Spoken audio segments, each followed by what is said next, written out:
Hello, everyone. It is your old pal, SimplySuperDave, coming at you with another episode of Staying Super with SimplySuperDave. Yesterday, we did our first live broadcast, and it was a nice little learning experiment. I promise the next live broadcast will be promoted a lot earlier so people can attend to it. I did only a 30-minute notice and decided to just take it for a test ride, just to get an idea of what I need to do, what to expect, and where to tell you to go to catch a live broadcast.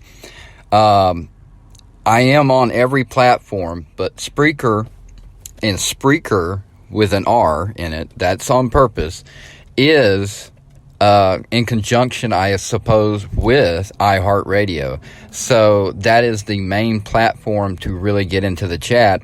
But I did notice that the link on Facebook that I shared when I did go live opened the chat room. So I'm like I said, I'm learning. So there's a little few steps to expect. So Facebook and iHeartRadio seems to be the two paths you can take. I'm assuming if you have Facebook up and the chat open, you can listen from whatever platform you want to. That is my assumption. We'll find out on the next test run. But these are the little steps that I'm learning as I do a podcast. Like I said, I'm a nobody. I am just, I'm not even your average Joe. I am below Joe, okay? I'm Dave, okay? I live by the name. It's a curse, and it's also a blessing. I love the ordinary Dave name. David is the more proper use, but as I've gotten older and have come into my own, and what I mean by that is I don't care how young you are, you have to get to a certain age to appreciate even the knowledge you had at 25.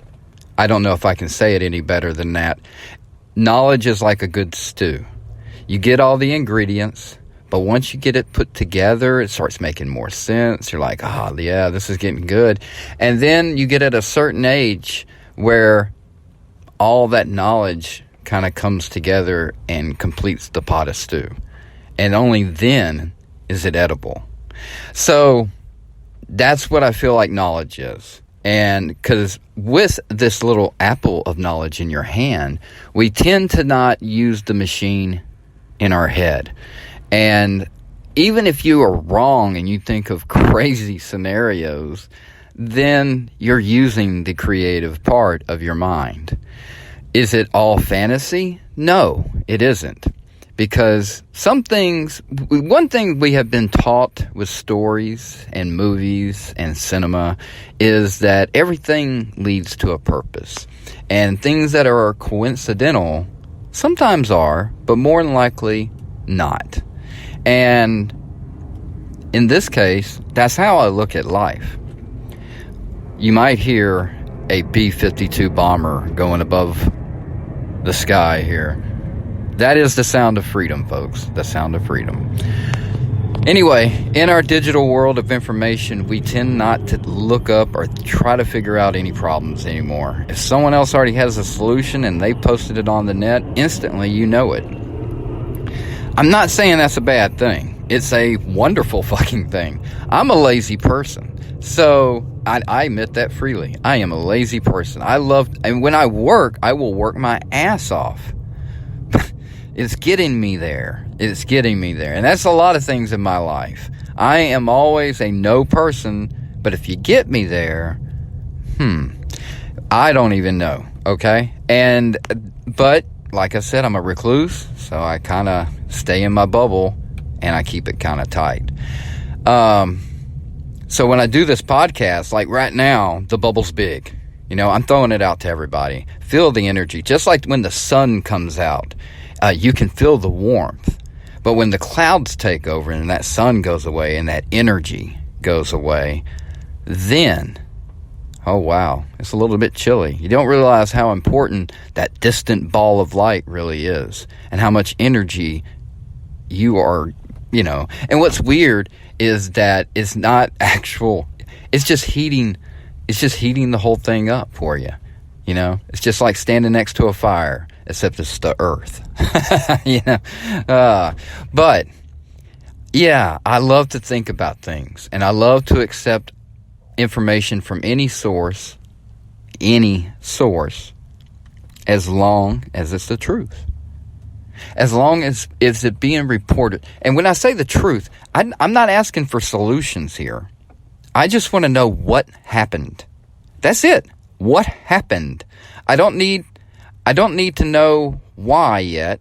That's great. That's why, you know, they have investigations, because you want to find out why. I just want to know what happened. Did they leave a note? You know, things like that are things you need to know.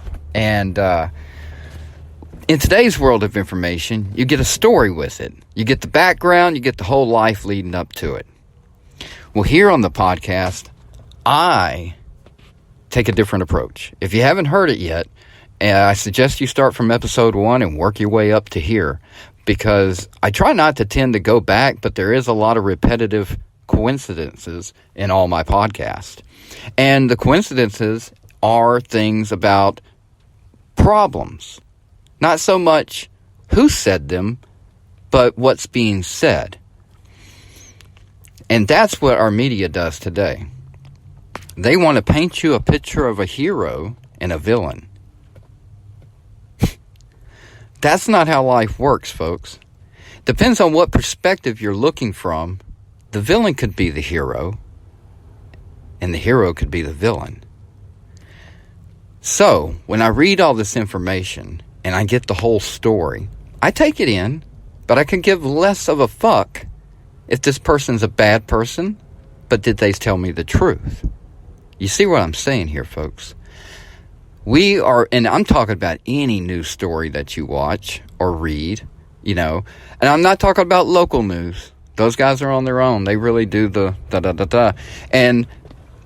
But once you get into corporate, and everything is associated to the word corporate, once something becomes so monetized, and I hate that word, but it's a necessity, but don't let it become the purpose. Government the same way. Government's a necessity, a necessary evil even, but we need to have a government, a democracy. So you have to make it work, but you can't let it get out of control.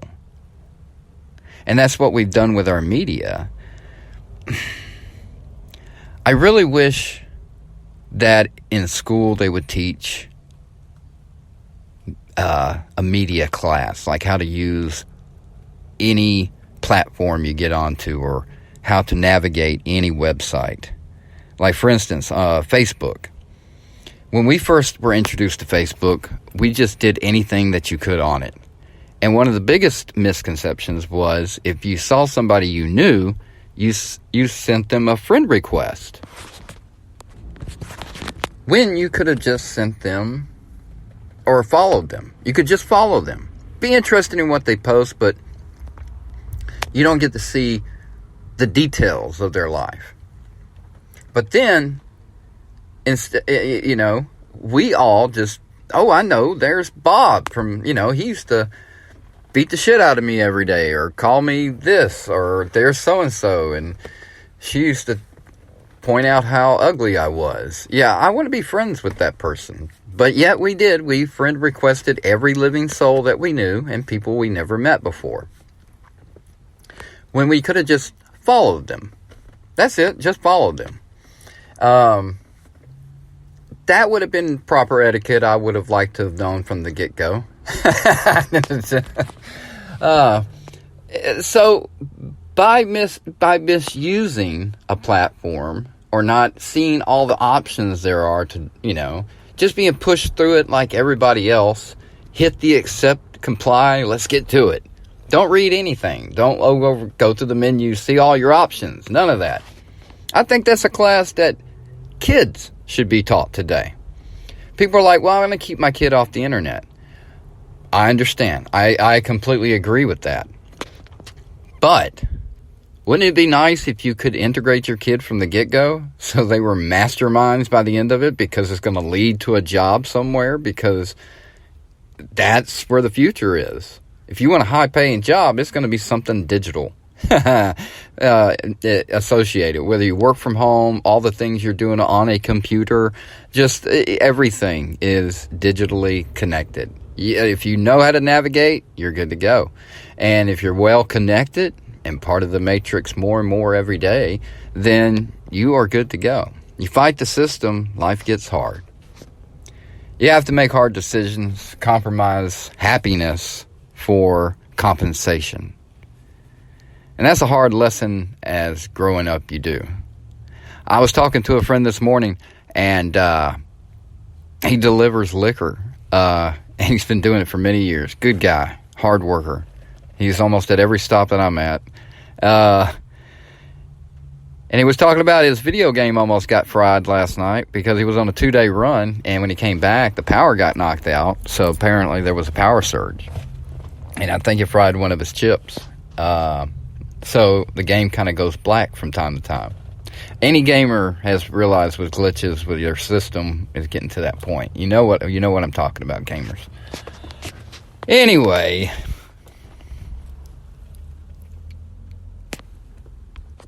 he mentioned how he wished that he could just play a game all day long sometimes. And I was like, don't you miss that? He goes, what?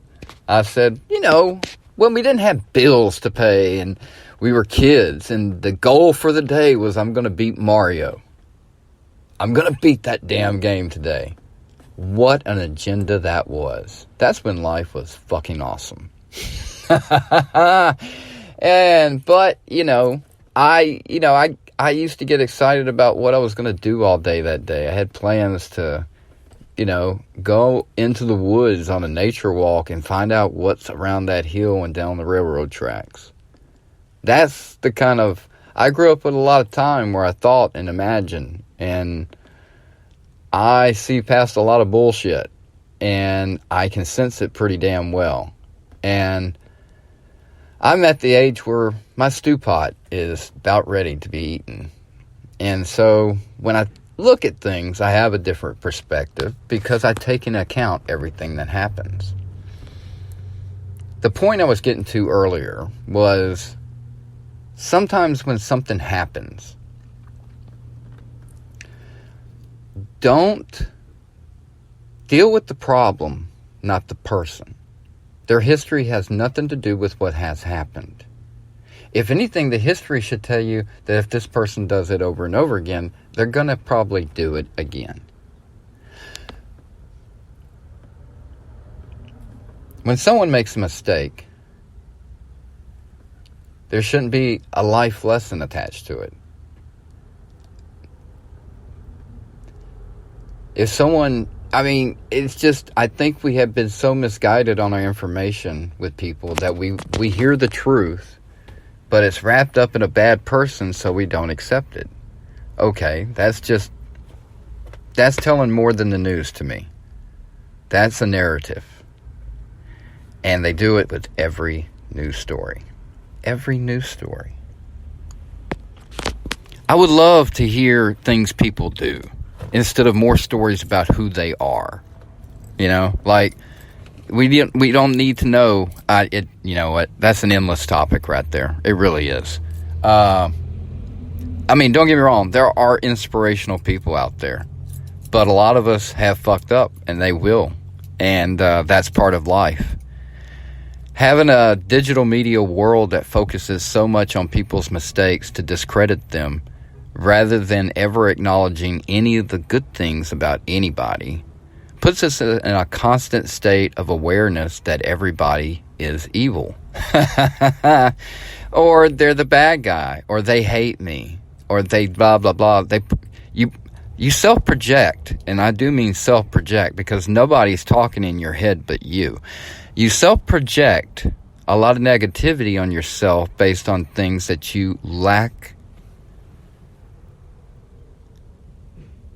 in character, I guess. I don't know. I'm kind of deep soul in that one right there. That's why I paused. I was like, let me think about what I'm saying there, because is that how I feel? And it's true. If I'm unhappy with something that happened to me today, instead of being just upset about that one problem, I go out with the negative kind of attitude and I take it out on everyone. Like, they didn't do nothing wrong, but I ain't got time for this shit today, kind of thing. So that I think everybody does that, you know. And it's like if something happy happens to you, then of course you would be like totally nice to everybody. Just a little something to think about. I think we've gotten off key to always putting emotions aside, people's histories behind, and look at what happens when they do something. Now, I say all this and then take people that are in a position of leadership. Okay. Why don't we hold these people accountable for the mistakes they have repetitively made in their careers? I can't figure out for the life of me how we have been so misguided. And there's only one answer: corporate greed. Follow me. The news was taken over after JFK was assassinated. He believed in the news. He thought that's what would keep the American people honest and, you know, expect the same thing from their leaders. Because that's what news was supposed to do. He told reporters, you grill them. You do everything to make sure the people know, and you hold them accountable.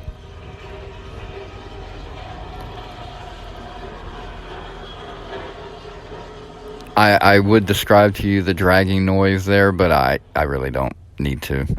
It's life around me, the energy around. But the news was supposed to be independent, never owned by anybody. And that changed when JFK was assassinated. That was a big deal, because now the news was owned. If they had an agenda, they can push it's almost like the scene in Good Morning Vietnam, where Robin Williams comes in and he just gets all the news, but they have to go through and mark out what they don't want anyone to know. Much like the Epstein client list may be the only classified document in Washington that nobody can see. Everything else seems to be out in the open and in people's garages or at their Mar-a-Lago home, whatever the fuck that is. I really could care less. It's just more proof that they are not the competent people that you all think they are. And it's just weird how they always like to hide information. For instance, the JFK assassination, they locked the files for 80 years and or 60, I think. I'm not sure, but anyway, why lock it? So everybody associated could be dead by then. And then when you open it up, this is just the information that they are willing to share on down 60 years or 80 years from now. Who knows what's not really in there? It's almost like when you think about the Bible and all the stories that are in the Vatican, but you get to sip it. It's almost like a preview book to the whole story. I don't mean to offend anybody that fully believes in the cover-to-cover Bible and that's the whole story thing, but there's more to it. Just like a lot of news stories will give you the constant narrative on something simple like eggs. Oh, it's inflation. For one, what caused that?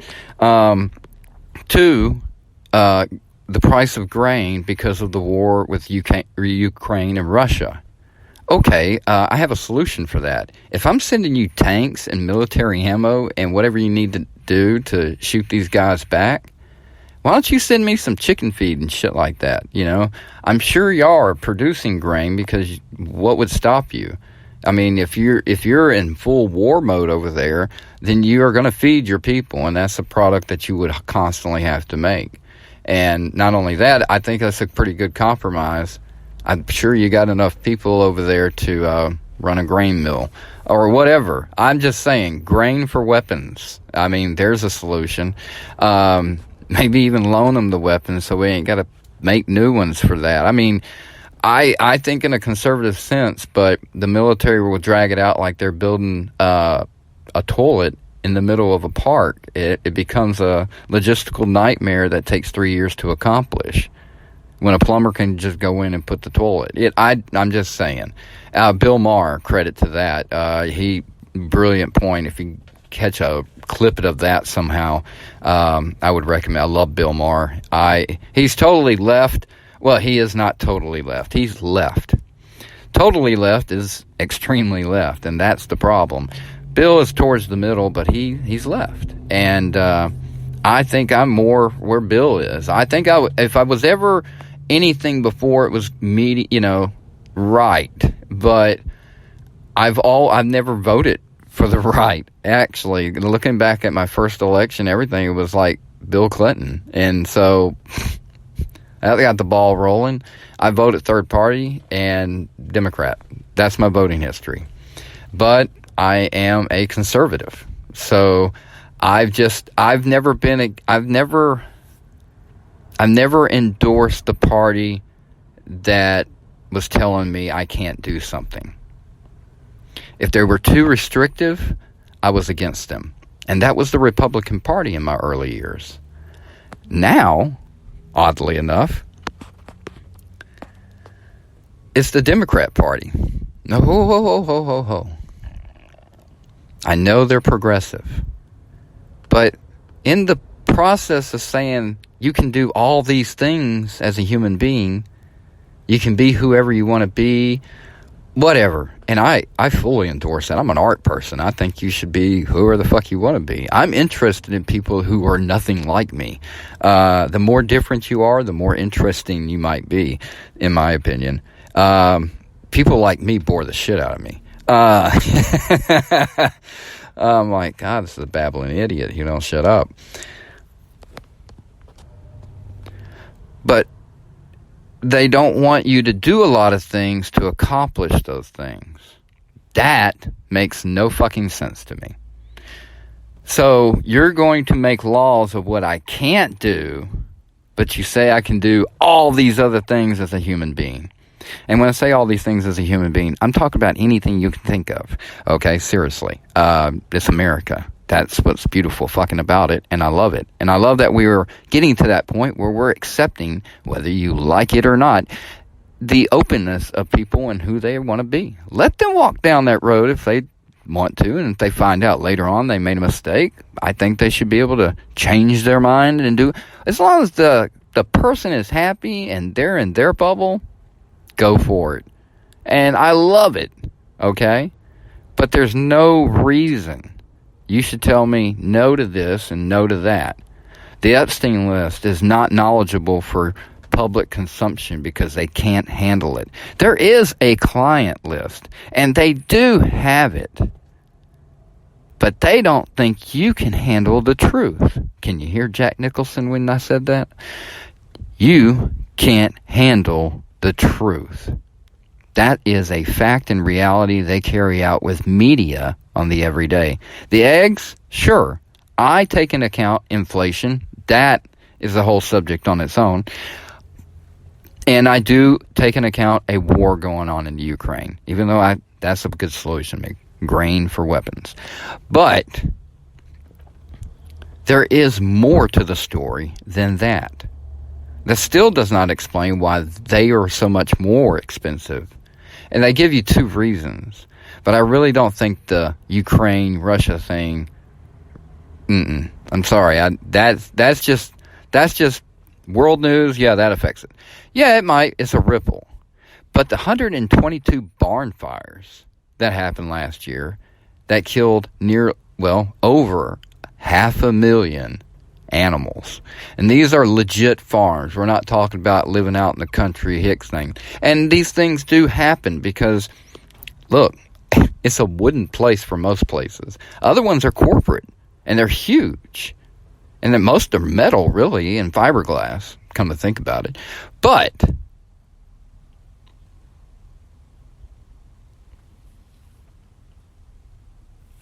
it doesn't explain. They don't even know. One story was because of the bird flu. Well, the bird flu isn't new, okay? It happens, and they know how to handle that. There's no reason to burn a whole building down. It's like storyline stuff.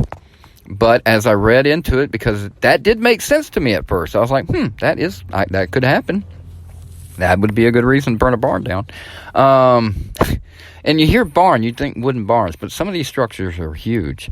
And all these chickens, hundreds and thousands of chickens, laying multiple millions of eggs, are gone. That wasn't mentioned in the other story. And I'm not going to give the news site or anything but it's a very credible news site. But that's the narrative they push, because that newspaper, which is now a media conglomerate owned by a corporation. Yep, full circle there. So when I read stories, I just look for what happened. I don't judge the person. I just want to solve the problem. We need to take that approach with a lot of things in our lives. It doesn't need to become a lot about hate and fearing one another. A lot of understanding is found with a lot of love and laughter. Because when you have conversations with people, you'll always find the humor when you relate. Even if you disagree with somebody and you have a fun debate with them, no matter how heated it gets, at some point it's a respectful thing because they held their own against you. The person that is closed-minded won't do that. They won't be open to negotiations. It is a one-way street.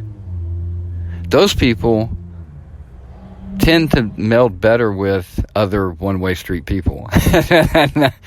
But that's how life is. Not everybody is open-minded. Not a lot of people even probably, would understand anything I'm talking about right now. But I tend to believe that everybody understands exactly what I'm talking about right now. Because I talk about things that are as low as it goes, as basic as it can be. I don't have any elaborate problems, or I'm not going to have any special guest stars that everybody knows that's going to bring in people to the podcast, kind of thing. And I'm not knocking anybody I know, but actually there is a couple people that I graduated with that would be pretty cool. But it is what it is. I have an expectation for this podcast, and it has already exceeded it so far. And I love it, and I'm enjoying it. And so when I break down things like this, the reason why I'm saying staying super is because when you look at all these things, you're like, God, man, it's everything I know is a lie, or it's a misguided thing of the truth. But what is the truth to you? Are you the hero or are you the villain? Is it something you're against, so you're going to be the villain? Or is it something that you would endorse, so you would be the hero? Because whatever it is that you put yourself behind or against, from that perspective, you're either an ally or an enemy. And if you have the open-mindedness enough to know that things that you are totally against is just a part of freedom, then you got to understand that it's going to play itself out one way or the other. Evil people always get confronted by good people. There is no law that needs to be placed for that to happen. We are a much more civilized people, but we've lost a lot of basic common sense. And instead of thinking about things, we go quick to react. Just like, how do I figure this out? Let me look up a video on YouTube. You don't think about it, you just process it, you go. A lot of people need to take that pause, think about it, use that machine in your head. And sometimes you will come out with a better solution. I hope everyone has a wonderful and tremendous Friday. A start to the weekend. I know everybody loves Friday. I'm about to finally retire for the day. I've thrown out my snack cakes and all. And I'm ready to get away from the energy of the world running around me here. Thank you again for listening if you've gotten this far. And that means a whole hell of a lot to me. If you can, reach out. Let me know you've listened to the podcast. I don't have great stats, so I don't know who listens, who follows, subscribes, or whatever it is you do. I just see how many plays I get. And that's all I'm focused on, I guess, sometimes. So thank you so much for you. And if this is the first one you've listened to, I really suggest you go back and start from the first. And oh yeah, before I get off here, I'm working this in. I'm monetizing the damn podcast. Cash App, that dollar symbol, SimplySuperDave. You'll see my logo. You'll see my thoughtful face. And whatever you got to donate. And if you want to donate $1, if that's what you want to do. I wouldn't do that. Desperate times calls for desperate measures. But seriously, it is, I'm limited in what I can do right now, so I could take any kind of help. But I'm really, if you're a wealthy, well-to-do person and you want to share the love, I guess that's my target group. I really feel bad when I take or accept anything from others that I feel like, they shouldn't be sparing that. Nah. I'm looking for people with a little extra. Even though in times of inflation, I know it's a bad time to even ask.